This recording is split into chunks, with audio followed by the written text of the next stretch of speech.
ଦୈନିକ ରାଶିଫଳ ଆମେ ସବୁଦିନ ଭଳି ଏବେ ସେ ବିଭାଗକୁ ଯିବା। ଦୈନିକ ରାଶିଫଳ ଉପରେ ଆଲୋଚନା କରିବାନି? କରିବା ନା। ଆଗେ ଶୁଣିବା ମେଷ ରାଶି କଥା।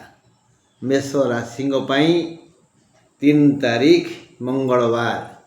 3 ତାରିଖ ମଙ୍ଗଳବାର ମେଷ ରାଶିର ଜନତାଙ୍କୁ ଉପହାର ଦେବ ସମ୍ମାନ। ମାନେ ଏ ଜନତା ସମ୍ମାନର ସହ ସମୟ ଅତିବାହିତ କରିବେ। 3 ତାରିଖ ମଙ୍ଗଳବାର ମେଷ ରାଶିର ଲୋକେ ସମ୍ମାନର ସହିତ କାଳାତିପାତ କରିବେ। ଯେଉଁମାନେ ବୁଦ୍ଧିମାନ, ବିବେକୀ ଓ କର୍ମଠ, ଏହି ମେଷ ରାଶିର ଜନତାମାନଙ୍କ ମଧ୍ୟରୁ ଯେଉଁମାନେ ବିବେକୀ, ବୁଦ୍ଧିମାନ ଆଉ କର୍ମଠ, ସେମାନେ ଧନଲକ୍ଷ୍ମୀଙ୍କୁ ଅତି ନିକଟରେ ପାଇ କର୍ମ ଚଞ୍ଚଳ ହେବେ। ଏମାନଙ୍କ ପାଖକୁ ଧନଲକ୍ଷ୍ମୀ ନିଶ୍ଚୟ ଆସିବେ। ଏମାନେ ପୁରୁଷ ସିଂହ। ପୁରୁଷ ସିଂହ ପାଖକୁ ଲକ୍ଷ୍ମୀ ଆସନ୍ତି। ସେ ଧନୀ ହୁଏ, ସୁଖୀ ହୁଏ। ତେଣୁ ଏମାନେ ସମସ୍ତେ ସୁଖୀ ହେବେ। ଏମାନେ କୌଣସି ପ୍ରକାର ଆର୍ଥିକ ସମସ୍ୟାର ସମ୍ମୁଖୀନ ହେବେନି। ସକାଳ 7:30 ପରେ ଦ୍ୱିଜା ନକ୍ଷତ୍ରର ଅଶୁଭ ସମୟ ଆସିବ। ମେଷ ରାଶି ଲୋକମାନେ ଧନ ପାଇବେ, ସମ୍ମାନ ପାଇବେ। ହେଲେ ଏଥିପାଇଁ ଉଦ୍ୟମ ଆବଶ୍ୟକ। ଆଲୋ ସଖୀ, ଆପଣା ମହତ ଆପେ ରଖି। ଦେଖିବା ବୃଷ କଥା କ'ଣ? 3 ତାରିଖ ମଙ୍ଗଳବାର ବୃଷ ରାଶି ପାଇଁ ଏକ ଦୁଃଖଦ ଦିନ। ଆଦୌ ସୁଖ ନାହିଁ। ବିବିଧ ଦୁଃଖ ବିଭିନ୍ନ ରୂପରେ ବିଭିନ୍ନ ସମୟରେ ଆସି ମାନସିକ, ଶାରୀରିକ, ପାରିବାରିକ ଅଶାନ୍ତି ସୃଷ୍ଟି କରିବ। ଏକ ଦୁଃଖଦ ଦିନ। ବିବିଧ ସମସ୍ୟା ଆସି ମାନସିକ, ଦୈହିକ, ଆର୍ଥିକ ଦୁଃଖ ଦେବ। ପୁରାତନ ବ୍ୟାଧିରୁ ଅଧିକ ଯନ୍ତ୍ରଣା ମିଳିବ। ଅନେକ ସମୟ ନଷ୍ଟ ହୋଇଯିବ। ଯଥା ସମୟରେ କୌଣସି କାର୍ଯ୍ୟ ହେବନି। ପରିଜନଙ୍କ ମହଲରେ ଯଦିଓ ସମୟ କଟିବ, ତଥାପି ଯଥା ସମୟରେ ଭୋଜନ ମିଳିବନି। ସନ୍ଧ୍ୟାର ଏପଟ ସେପଟ, ସନ୍ଧ୍ୟା ପୂର୍ବରୁ ଓ ସନ୍ଧ୍ୟା ପରେ ଦେବ ଦର୍ଶନ ଯୋଗ ଆସିପାରେ। 7:30 ପରେ ମୃଗଶିରା ନକ୍ଷତ୍ରର ଅଶୁଭ ସମୟ ଆସିବ। ମାନେ ମୋଟାମୋଟି ବୃଷ ରାଶି ପାଇଁ ମଙ୍ଗଳବାର 3 ତାରିଖ ଶୁଭ ନୁହେଁ। ମିଥୁନ କଥା ବୁଝିବା। ମଙ୍ଗଳବାର 3 ତାରିଖ ମିଥୁନ ରାଶି ପାଇଁ ଅଧିକ ବିକାଶ ଦିନ। ଏମାନେ ଜୀବନକୁ ବିକଶିତ କରିବେ, କର୍ମକୁ ପ୍ରତିଷ୍ଠିତ କରିବେ।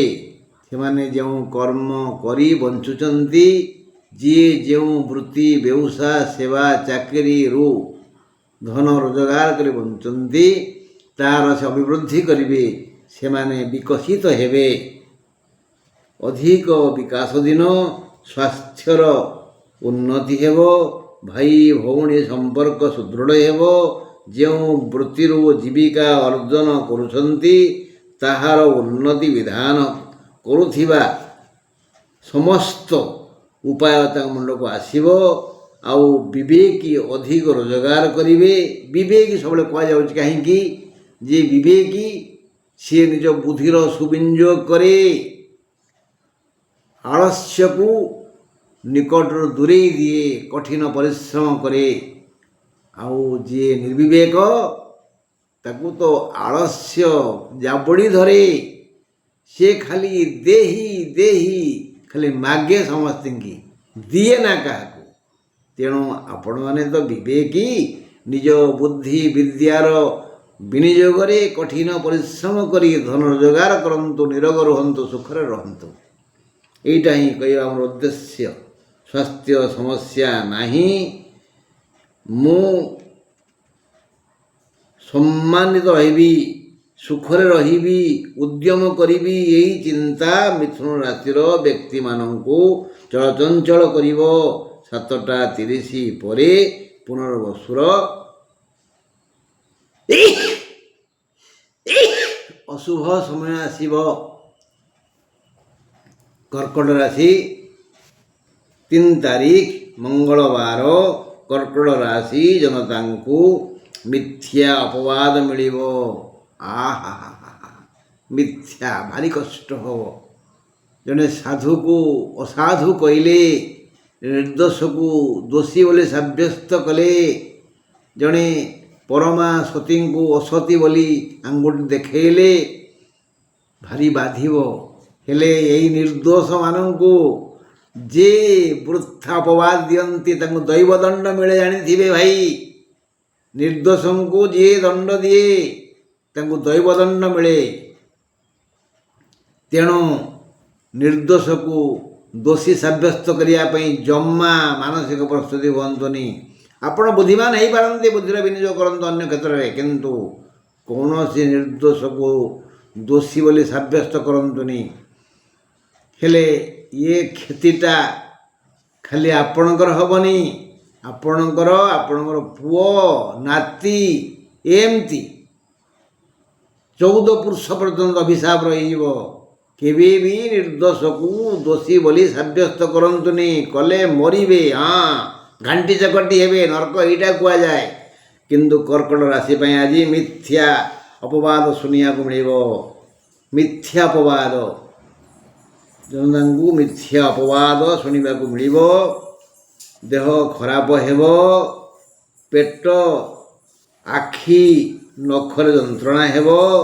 7:30 ସକାଳ 7ଟା 30 ପରେ ଅଶ୍ଳେଷାର ଅସୁବିଧା ହେବ। ଆୟ ହେବ, ମାତ୍ର ମନ ବୁଝିବନି। କର୍କଟ ରାଶି ପାଇଁ ଆଜି ଘାତ ଚନ୍ଦ୍ର, ଶାନ୍ତି ସୁଖ ମିଳିବନି। ଧର୍ମ ଚିନ୍ତା କଲେ ହୁଏତ ସୁଖ ମିଳିପାରେ। କର୍କଟ ରାଶି ପାଇଁ ବୃଷ ରାଶି ଭଳି ଆଜି ଦୁଃଖର ଦିନ। ହେଲେ କର୍କଟକୁ ଯେଉଁ ନିନ୍ଦା ମିଳିବ, ସେ ନିନ୍ଦାରେ ସେ ଭାଙ୍ଗି ପଡ଼ିବେ ଆଜି। କିନ୍ତୁ କର୍କଟ ରାଶିର ଭାଇବନ୍ଧୁ କୁଟୁମ୍ବ, ଯଦି ସତରେ ଆପଣ ନିର୍ଦ୍ଦୋଷ ତାହେଲେ ଚିନ୍ତା କରନ୍ତୁନି, ଦୈବ ଅଛି, ବୁଝିବ, ରକ୍ଷା କରିବ। ଦୈବ କୌଣସି ଲୋକର ନୁହଁ, କୌଣସି ପ୍ରାଣୀର ନୁହଁ, ତା ପାଇଁ ସଂସାରର ସମସ୍ତେ ସନ୍ତାନ। ଆଜି କର୍କଟ ପାଇଁ ଭଲ ଦିନ ନୁହଁ। ଅଶ୍ଳେଷା ନକ୍ଷତ୍ରର ସକାଳ 7ଟା 30 ପରଠାରୁ ଅଶୁଭ। ସିଂହ କଥା, ଆସନ୍ତାକାଲି 3 ତାରିଖ ସିଂହ ରାଶି ଜନତାଙ୍କୁ ସ୍ୱାଦିଷ୍ଟ ଭୋଜନ ମିଳିବ। ସ୍ୱାଦିଷ୍ଟ ଭୋଜନ, ସ୍ୱାସ୍ଥ୍ୟ ହିଁ ସମ୍ପଦ, ଏହି ମନ୍ତ୍ର ଏ ସିଂହ ରାଶିର ଜନତାଙ୍କ ମୁଣ୍ଡକୁ ପଶିଯିବ। ଏଣୁ ଏମାନେ ସ୍ୱାସ୍ଥ୍ୟର ଯତ୍ନ ନେବେ, ନିରୋଗ ରହିବେ। ନିରୋଗ ହେତୁ କର୍ମ ଚଞ୍ଚଳ ହେବେ। ସ୍ୱଚେଷ୍ଟା ଓ ବିବେକ ଓ କଠିନ ପରିଶ୍ରମ ଯୋଗୁଁ ଏମାନେ ଭଲ ରୋଜଗାର କରିବେ। ଏମାନେ କିଛି ଉପହାର ପାଇବେ ଆଜି 7ଟା 30 ପରେ। ପୂର୍ବ ଫାଲ୍ଗୁନୀ ନକ୍ଷତ୍ରର ଅଶୁଭ ହେବ। ଆଜି ସିଂହର ଭଲ, ସବୁ ଦିଗରୁ ଭଲ। ସ୍ୱାସ୍ଥ୍ୟ, ଶରୀର, ମନ ଠିକ୍ ରହିବ, ରୋଜଗାର ଠିକ୍ ଠାକ୍ ହେବ। ଆଉ ସେମାନେ ସୁସ୍ଥ ସବଳ ରହିବେ, ବଢ଼ିଆ ଭୋଜନ କରିବେ। ତା ବୋଲି ଘୋଡ଼େଇ ଘାଡ଼େଇ ଶୋଇଲେ ମିଳିବନି, କଠିନ ପରିଶ୍ରମ କଲେ ଭଲ। କନ୍ୟା, ଆସନ୍ତାକାଲି ମଙ୍ଗଳବାର, ବୁଧ ସହ ମଙ୍ଗଳଙ୍କର ପଡ଼େନି ମନ କଟାକଟି, ନାଗନାଡ଼ି। ଏଣୁ ଏଥିଲାଗି କନ୍ୟା ରାଶି ଜନତାଙ୍କର ଅପମାନ ଯୋଗ ଅଛି। କନ୍ୟା ରାଶିର ଲୋକେ ଅପମାନ ପାଇବେ, ଅପମାନିତ ହେବେ। ଅପମାନ କ'ଣ ଛାଁ ଛାଁ ଆସି ଦେହରେ ବାଡ଼େଇ ହେବ? ଯଦି ଆମେ ଜାଣିଲେ ଯେ ଅପମାନ ମିଳୁଛି, ମିଳିବାର ଯୋଗ ଅଛି, ଆମେ ମୌନ ରହିବା। ମୌନୀ ନ କଳହୋ ନାସ୍ତି। ଯିଏ ମୌନ ରହେ ତା ସାଙ୍ଗରେ ତ କେହି କଜିଆ କରନ୍ତିନି। ବାସ୍ ଅପମାନ ଯୋଗ ଅଛି। 7:30 ସକାଳ 7:30 ପରେ ଚିତ୍ରା ନକ୍ଷତ୍ରର ଅଶୁଭ ସମୟ ଆରମ୍ଭ ହେବ। ବହୁ ବ୍ୟୟ ହେବ। ଆୟ ସାଧାରଣ, ଦେହ ଅସୁସ୍ଥ ରହିବ। ଧନହାନି, ପ୍ରାଣପୀଡ଼ା ଯୋଗ ଅଛି। ବନ୍ଧୁଙ୍କ ସହ ଅମେଳ ହେବ। ଅସୁବିଧାରେ ପଡ଼ି କେବଳ ହେ ଭଗବାନ କହି ଚାଲିବେ। ଏଣୁ କନ୍ୟା ରାଶିର ଲୋକେ ଏବେଠୁ ସଂକଟକଟ ମିଟଇ ଶବ ପୀରା ଯୋ ସୁମରି ହନୁମତ ବଲ୍ଲଭୀରା। ହନୁମାନଙ୍କୁ ସ୍ମରଣ କରନ୍ତୁ, 40 ପଢ଼ନ୍ତୁ ନା, ଦେଖିବେ ମଙ୍ଗଳ ହେବ। ତୁଳା କଥା, ଆସନ୍ତାକାଲି 3 ତାରିଖ ତୁଳା ରାଶି ଜନତାଙ୍କୁ ଉପସ୍ଥିତ ବୁଦ୍ଧି ବଳ ଯୋଗାଇ ଦେବେ ଦୈବ। ବିଧାତା ତୁଳା ରାଶି ଲୋକଙ୍କୁ ଉପସ୍ଥିତ ବୁଦ୍ଧି ଦେବେ ଆଉ ବଳ ବି ଦେବେ। ଏହି ଉପସ୍ଥିତ ବୁଦ୍ଧି ଓ ବଳର ବିନିମୟରେ ସେମାନେ ବଢ଼ିଆ ରୋଜଗାର କରିବେ, ନିଜ ପାଇଁ ସମ୍ମାନ ପାହାଚ ତିଆରି କରିବେ। ତେଣୁ ତୁଳା ରାଶି ଲୋକଙ୍କ ପାଇଁ 3 ତାରିଖ ମଙ୍ଗଳବାର ସବୁ ଦିଗରୁ ଭଲ। ଆସନ୍ତାକାଲି 3 ତାରିଖ ତୁଳା ରାଶି ଜନତାଙ୍କୁ ଉପସ୍ଥିତ ବୁଦ୍ଧି ଓ ବଳ ଯୋଗାଇ ଦେବେ ବିଧାତା। ଏତଦ୍ୱାରା ଏହି ରାଶି ଜନତା ନିଜ ଶିଙ୍ଗରେ ମାଟି ତାଡ଼ିବେ, ମାନେ ଅନ୍ୟ କାହାର ସହଯୋଗ ନ ନେଇ ବଢ଼ିଆ ଆୟ ଅମଳ କରିବେ। ବହୁ ଉଦ୍ୟମ କରି ବଢ଼ିଆ ଆୟ ଅମଳ କରିବେ। ଆର୍ଥିକ ସମସ୍ୟାର ଅବସାନ ହେବ। ଧର୍ମାଲୋଚନା କରିପାରନ୍ତି। ବୌଦ୍ଧିକ ଓ ଆର୍ଥିକ ବିକାଶ ହେବ। ଦେହ ସମସ୍ୟା ନାହିଁ। ଶାନ୍ତି ପ୍ରତିଦିନ ଆସିବ, ପ୍ରତି ମୁହୂର୍ତ୍ତରେ ଆସିବ। ସକାଳ 7:30 ପରେ ବିଶାଖା ନକ୍ଷତ୍ରର ଅଶୁଭ ସମୟ ଆରମ୍ଭ ହେବ। ବାସ୍ ଶାନ୍ତି ପାଇବେ ତୁଳାରାଶି ଲୋକମାନେ, ଆଜି ଶାନ୍ତି ପାଇବେ। ବିଛା ରାଶି, ଆସନ୍ତାକାଲି ମଙ୍ଗଳବାର ବିଛା ପାଇଁ ଶୁଭ ଦିନ। ମାତ୍ର ସକାଳ 7:30ରୁ ଜ୍ୟେଷ୍ଠା ନକ୍ଷତ୍ରର ଅଶୁଭ ଆରମ୍ଭ ହେବ। ଏ ରାଶିର ଜନ ସମୁଦାୟ କର୍ମବୀର ହେଲେ ମାଟିକୁ ସୁନା କରିପାରିବେ। ଯଦି ବିଛା ରାଶିର ଲୋକେ ଆଜି କର୍ମବୀର ହେବେ, ଗଲେ ପଛେ ଯାଉଯିବ, ଯାହା ହେବ ଦେଖାଯିବ। ଗିରି ଶିଖେ ଲୟ ରଖି ଚାଲିବି ମୁକର। ଯଦି ଏଇ ଲକ୍ଷ୍ୟ ନେଇ ଯାତ୍ରା କରିବେ, କର୍ମ କରିବେ, ତାହେଲେ ସେମାନେ ମାଟିକୁ ଆଜି ସୁନା କରିପାରିବେ। ସେମାନେ କଥାଟିଏ ନାହିଁ, ଠିଆ ହିଁ ବୁଣିଥିଲେ ବସିକିରି ଖାଇ। ଏମାନେ ଆଜି ଠିଆ ହିଁ ବୁଣିବେ। ଚାଷୀ ଠିଆ ବିହନ ବୁଣେ, କିନ୍ତୁ ଯେତେବେଳେ ଅନ୍ୟମାନେ ଚାକିରିଆମାନେ ବେଗ ନେଇ ଯାଆନ୍ତି, ଛତା ମଡ଼େଇ ଯାଆନ୍ତି ଚାଉଳ କିଣିବାକୁ, ଚାଷୀ ଘରେ ଆରାମରେ ବସି ଖାଉଥାଏ। କେହି କବାଟ ବାଡ଼ିଲେ କହିଲେ ହଁ ନବ, ଧାନ ନଉନା ଇତ୍ୟାଦି। ଠିଆ ହିଁ ବୁଣିଥିଲେ ବସିକରି ଖାଇ, ଏଭଳି ହେବ ଆଜି ବିଛା ରାଶିଙ୍କର। ଏମାନେ ଆଜି ଠିଆ ହିଁ ବୁଣିବେ ଓ ବସିକରି ଖାଇବେ। ନିଜ ବୃତ୍ତି, ବ୍ୟବସାୟ, ଚାକିରି ଓ ସେବାରୁ ଯୋଜନା ମୁତାବକ ଲାଭ କରିବେ। ବନ୍ଧୁ ତଥା ପ୍ରିୟ ପରିଜନଙ୍କ ଗହଣରେ ଦିନ କଟିବ। ଭଲ ଦିନ ବିଛା ପାଇ। ଧନୁ କଥା, ଆସନ୍ତାକାଲି 3 ତାରିଖ ଧନୁ ରାଶି ଜନତାଙ୍କୁ ପାରିବାରିକ ଶାନ୍ତି ମିଳିବ। ମାତ୍ର ସକାଳ 7:30ରୁ ପୂର୍ବାଷାଢ଼ର ଅଶୁଭ ହେବ। ଯେଣୁ ଆଜି ଅପମାନ ଯୋଗ ଅଛି, ତେଣୁ ଆଲୋ ସଖୀ ଆପଣା ମହତ ଆପେ ରଖି ନ୍ୟାୟରେ ମୌନ ବ୍ରତ ପାଳନ କରନ୍ତୁ। ଦେହ ଠିକ୍ ରହିବ, ମନ ଠିକ୍ ରହିବ। କାହାକୁ ପରାମର୍ଶ ଦିଅନ୍ତୁନି କି କାହା ପାଖରେ ହାତ ପାତନ୍ତୁନି। ଏମିତି କଲେ ସମ୍ମାନ ହାନି ହେବ। ମକର ରାଶି, ଆସନ୍ତା କାଲି ମଙ୍ଗଳବାର 7ଟା 30ରୁ ଧନିଷ୍ଠା ନକ୍ଷତ୍ରର ଅଶୁଭ ହେବ। ଦିନଟି କୌଣସି ପ୍ରକାରରେ ଭଲ ନୁହେଁ। ମକର ରାଶିର ମଙ୍ଗଳବାର ଭଲ ଦିନ ନୁହେଁ। ସାଇବର ଠକ, ଏଇ ଯେଉଁ ବୁଲୁଛନ୍ତି ଆଜିକାଲି ସାଇବର ଠକ, ତାଙ୍କ ହାବୁଡ଼ରେ ପଡ଼ିଯାଇପାରନ୍ତି। କେମିତି ଭୁଲେଇ ଚୁଲେଇ ସେ ତମ ସଞ୍ଚିତ ସମ୍ପତ୍ତି ନେଇଯିବେ। ସାଇବର ଠକ ହାବୁଡ଼ରେ ପଡ଼ିଯାଇପାରନ୍ତି, ବା ଚୋରି ହୋଇଯାଇପାରେ, ବା ଠକାମିରେ ପଡ଼ିଯାଇପାରନ୍ତି। କେହି ବୁଲା ବ୍ୟବସାୟୀ 2 ଟଙ୍କିଆ ଜିନିଷକୁ 200 ଟଙ୍କା ନେଇକି ଠକିଦେବ ପାରନ୍ତି, କିମ୍ବା ହଜିଯାଇପାରେ କିଛି। ଏଣୁ ସଯତ୍ନେ ସଜାଗ ହୋଇ ସମ୍ପତ୍ତିକୁ ଗୁପ୍ତ ରଖନ୍ତୁ। କାହାକୁ କହନ୍ତୁନି କେଉଁଠି ପଇସା ରଖିଛନ୍ତି। ପୁଅକୁ କହନ୍ତୁନି କି ସ୍ତ୍ରୀକି କୁହନ୍ତୁନି, କି ସ୍ତ୍ରୀ ହେଇଥିଲେ ସ୍ୱାମୀକି କୁହନ୍ତୁନି। କାରଣ ଆଜି କେଉଁ ପ୍ରକାରରେ ବି ଘରୁ ଧନ ପଳେଇଯିବ। ଯେମିତି ହେଲେ ବି ସଜାଗ ପ୍ରହରୀ ହୁଅନ୍ତୁ। ତେଣୁ ଆଜି ନିରନ୍ତର ରାମ ନାମ ଜପନ୍ତୁ। ଦେହ ଅସୁସ୍ଥ ହେବ। ଦୂରଯାତ୍ରା ପାଇଁ ଯଦି ଯିବେ କୁଆଡ଼େ, ଦୂରକୁ ଗଲେ ବାଟରେ ହଇରାଣ ହେବେ। ଗାଡ଼ି ଖରାପ ହେବ ବା ଝୁଣ୍ଟି ପଡ଼ିଯିବେ, ଆକ୍ସିଡେଣ୍ଟ ହେଇପାରେ।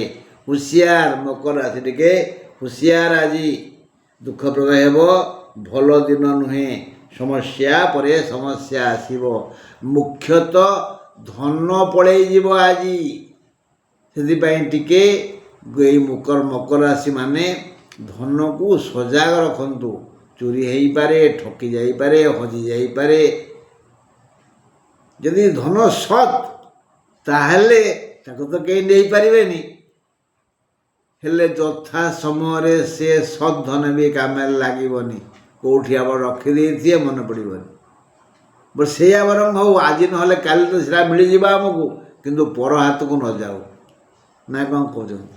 ହଉ। କୁମ୍ଭ କଥା, ମଙ୍ଗଳବାର 3 ତାରିଖ।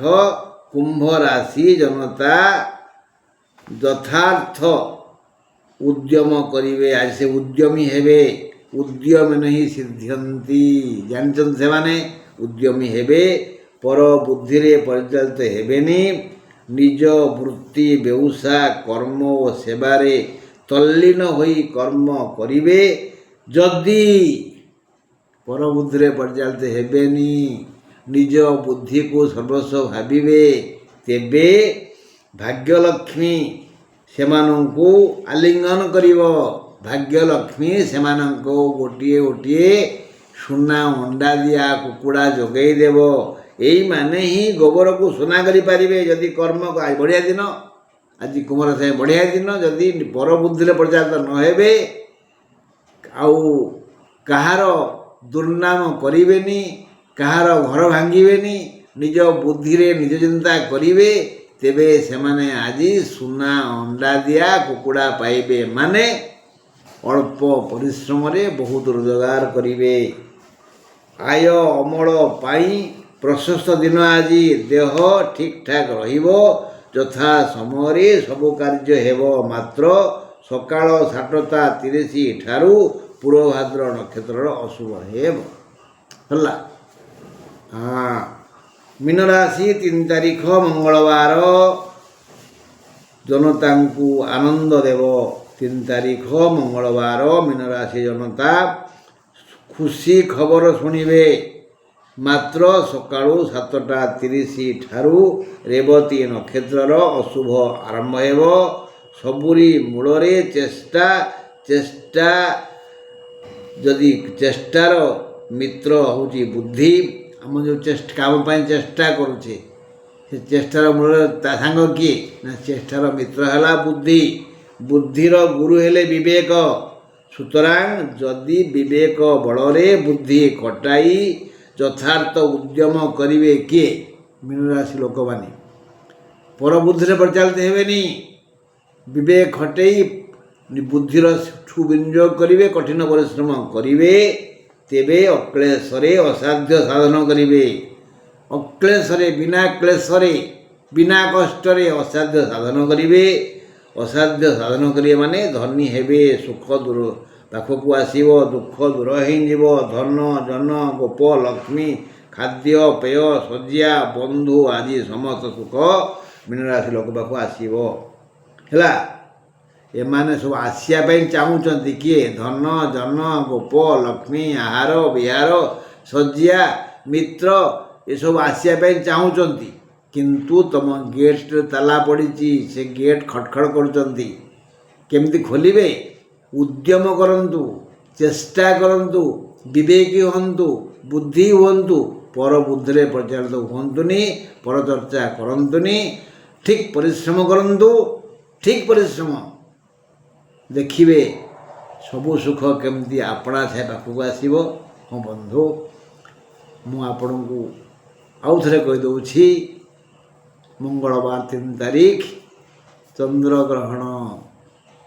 ତେଣୁ ସକାଳ 6:20 ଠାରୁ ସନ୍ଧ୍ୟା 6:47 ପର୍ଯ୍ୟନ୍ତ ଠାକୁର ଘରକୁ ଯିବେନି, ଗ୍ରାସ କରିବେନି, ଘରେ ନିଆଁ ଜାଳିବେନି।